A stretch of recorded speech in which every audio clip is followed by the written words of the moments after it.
সে অনেকদিন আগের কথা। একটি দরিদ্র গ্রাম ছিল, কিন্তু তার চেয়েও দরিদ্র ছিল একজন কৃষক। তার জমিতে কোনো কালেই কোনো ফসল হতো না। বলি গিন্নি, ও গিন্নি, কই গেলা গো, কই গেলা? দেখো ডাকের স্ত্রী, যার খাতে ফসল ফলে না তার মুখ দিয়ে আবার মধু ঝরছে। আহ, ফসলের লগে আবার মধুর কথার কি সম্পর্ক? পেটে দানা পানি আছে নাই তো, তাহলে আবার এত মধু কিসের?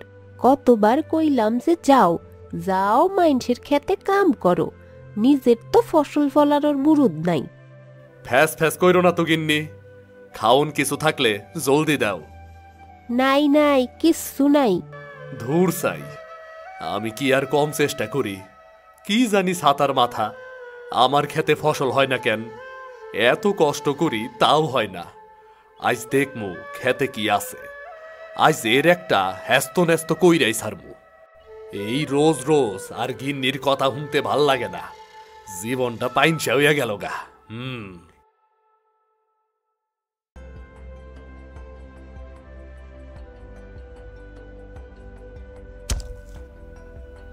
কি হে জগাবোস, কি করা হচ্ছে? আবার ফসল ফলাবে বুঝি? হ মলয় ভাই, কি আর করুম, তয় এইবার দেখতে চাই জমির ভিতরে কি আছে। এত কাম করি তাও ফসল হয় না। তোমার জমিতে টাকা পয়সা আর সোনা দানা আছে বুঝলে। মজা, আমারে নিয়ে মজা হইক, ফসল একবার হইক। সবার মুখ যদি আমি বন্ধ না করছি, তয় আমার নামও জগাবোস না। এইটা আবার কি? পাথর নাকি? দুয়ার? এইখানে দুয়ার আইব কেমনে?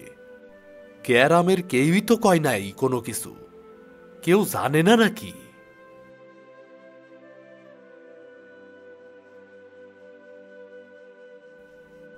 কই আইলাম আমি? কেউ আছে এখানে? কেউ আছে নাকি? এই বীজ লাগাইলে ফসল হইব, এইবার আমার জমিতেও ফসল হইব।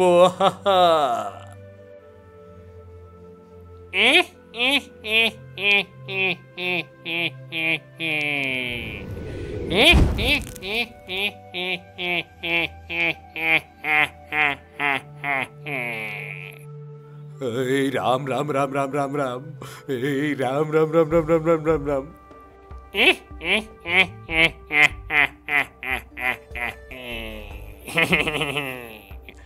এই রাম রাম রাম রাম, শেষে কিনা ভূতের হাতে মরতে হইব নাকি?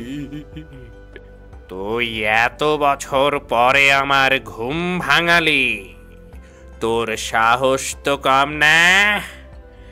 আজ তোর হাড় মাংস আমি এক এক করে খাবো। দেহি দেহি, বাসার শেষ একটা চেষ্টা কইরা দেহি। গিন্নি গো, তুমি আমারে মাফ করে দিও গিন্নি। কিরে, কি বিড়বিড় করছিস? কিচ্ছু না, কিচ্ছু না, আমি তো আইছি তোর লোকে দেখা করতে। আমার সাথে দেখা করতে? হ্যাঁ, তোর নামে আমি নালিশ দিমু। নালিশ? আমার নামে? কে আছে এমন? কে আমার বিচার করবে? তোর লাইগা আমার জমিতে এতকাল কোনো ফসল হয় নাই, এর শাস্তি তোর পাইতেই হইব। তোর সাহস তো কম না বেটা। তুই এইখানে কতকাল ধইরা আসত? কত? 500 বছর। এর মধ্যে বাইরস নাই, দুনিয়া দেহস নাই? না না না না। আমার হাতে এইটা কি দেখছত? কি এইটা? এইটা ওই ওঝার দেওয়া অস্ত্র, যা দিয়া তোর শরীর ডাইস হওয়াইলে তুই ধ্বংস হইয়া যাবি।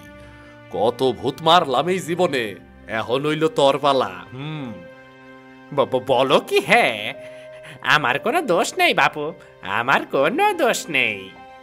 তোর লাইগা এতকাল ফসল হয় নাই, গিন্নির কথা হুনতে হুনতে আমি শেষ। তোর অপরাধ তো খুব বেশি রে। আমাকে মাফ করে দাও, আমি না জেনে ভুল করেছি গো।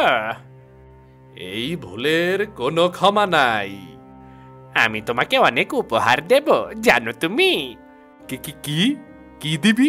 আগে ক, কি দিবি ক। ওই যে বীজগুলো দেখছো না সোনার থালায়, ওই বীজগুলো তোমায় দেব। ওগুলো বহু পুরনো বীজ। প্রতি বছর তোমার জমি থেকে এমন অসাধারণ বীজ তুমি পাবে, বুঝলে? কিন্তু আমার জমিতে তো কোনো ফসলই হয় না। ওই বীজ নিয়ে চাষ করো, হবে হবে। কিন্তু এত বছর যে আমার লোকসান হইছে। এই যে নাও 3 থলি মোহর। আইসা আইসা, আমার জমিতে এখন থেকে তুই সব চাষবাস করবি কইয়া দিলাম। আচ্ছা আচ্ছা আচ্ছা, তাও তুমি আমাকে মেরো না, দয়া করে আমাকে মেরো না। আইসা, দরকার হইলে আবার আসুম, মনে রাখিস।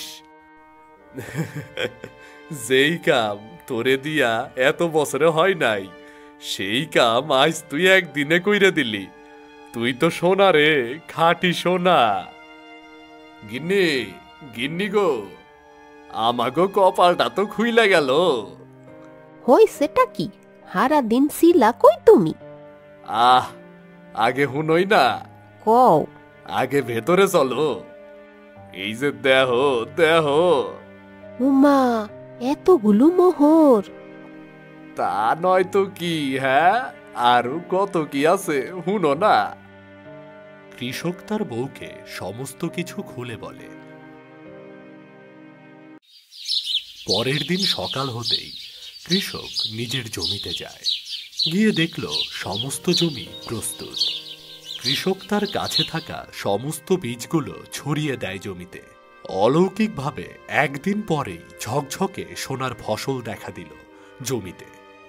দেহ গিন্নি, এত বছর পর নিজের জমিতে ফসল দেখা ভালোই লাগতাছে। হগো, আমার যে কি খুশি লাগতাছে না, আর কেউ আমারে কইতে পারবে না যে আমার বর ভাদাইম্মা। সবকিছু ভালোই চলছিল। জমির ফসল কাটা, পানি দেওয়া, এমনকি কাকতারুয়া সেজে পাহারা দিত ভূতটি। একদিন গুহার সামনে যখন ভূতটি দাঁড়িয়েছিল, তখন গুহার ভেতর থেকে বেরিয়ে এলো আরো একটি ভূত। কিরে, তোকে তো গুহার ভেতর পাই না। এমন কি কাজ যা আমাকে পর্যন্ত এড়িয়ে চলছিস? আর বলিস না রে ভাই, একটা মানুষকে কথা দিয়ে ফেলেছি রে। ওর জমিতে ফসল ফলানোর কাজে ব্যস্ত আছি এখন আমি। মানুষের জমিতে ফসল? তোকে তো কখনো এরকম করতে দেখিনি। মানুষ তোকে ভয় পায়, আর তুই তাদের কাজ করছিস। ভাই, কি করব বল? আমার ঘুম ভাঙিয়েছে ওই কৃষক, মারতে চেয়েছিল। তারপর তাকে কথা দিয়ে ফেলেছি, ওই ওর জমিতে ফসল ফলাবো আর কি। তোকে তো দেখি ভদ্রলোক হয়ে গেছিস। তোর মতো ভয়ঙ্কর ভূতকে এভাবে কখনো দেখবো তা ভাবিনি। হাসছিস কেন? বুঝলি না, আমার ইচ্ছা ছিল না। এখন ওর জন্য কিছু করতে পেরে মনে শান্তি পাই রে, খুব শান্তি। শান্তি? এ কি বলছিস তুই? আমরা তো ভয় দেখাই, শাস্তি দেই, শান্তি আবার কি? হ্যাঁ, কিন্তু ওই কৃষকটা আলাদা, একদমই আলাদা। তার দুঃখ দেখে আমি বদলে গেছি। বদলে গেছিস মানে? তুই কি মানুষদের ভালোবাসা শুরু করেছিস নাকি? জানি না, তবে ওর পরিবারের মুখে হাসি দেখে আমার বড্ড ভালো লাগে। সাবধান, বেশি ভালোবাসা তোর ক্ষমতা কেড়ে নিতে পারে। হোক তা হোক হোক। তুই মানুষের জন্য যা করছিস তাতে আমাদের নিয়ম ভাঙছিস। এর ফল কি হবে জানিস তুই? যদি নিয়ম ভাঙতেই হয় তবে তাই হোক। আমি আর ভয়ের প্রহরী হতে চাই না। তাহলে তোকে শাস্তি পেতেই হবে।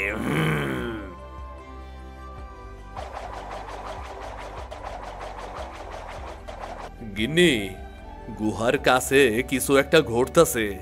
আমি দেখে আসি কি হইছে। তুমি যেও না, বিপদ হতে পারে। না না না না, যাইতেই হব। আমার ফসল, আমার জমি, আমার সব ওই গুহার ওপর নির্ভর করে গো। এই তুমি কি করতাছ? তোর জমির সেবককে শেষ করে দিয়েছি। এবার তুইও ফসল ফলাতে পারবি না। না না, এইটা হইতেই পারে না, এটা হইতেই পারে না। ভয় পেও না জগা, আমি আবার শক্তি দিয়ে গুহার বীজকে আশীর্বাদ করে দিয়েছি। যতদিন তুমি পরিশ্রম করবে ততদিন তোমার জমিতে ফসল হবে। আমি বলছি সে কথা। এটা কি হইল? কৃষক তার জমিতে নতুন করে বীজ বপন করে। কিছুদিন পরেই জমি সোনার ফসল দিয়ে ভরে যায়। গ্রামের সবাই অবাক হয় এবং তাকে সম্মান করতে শুরু করে।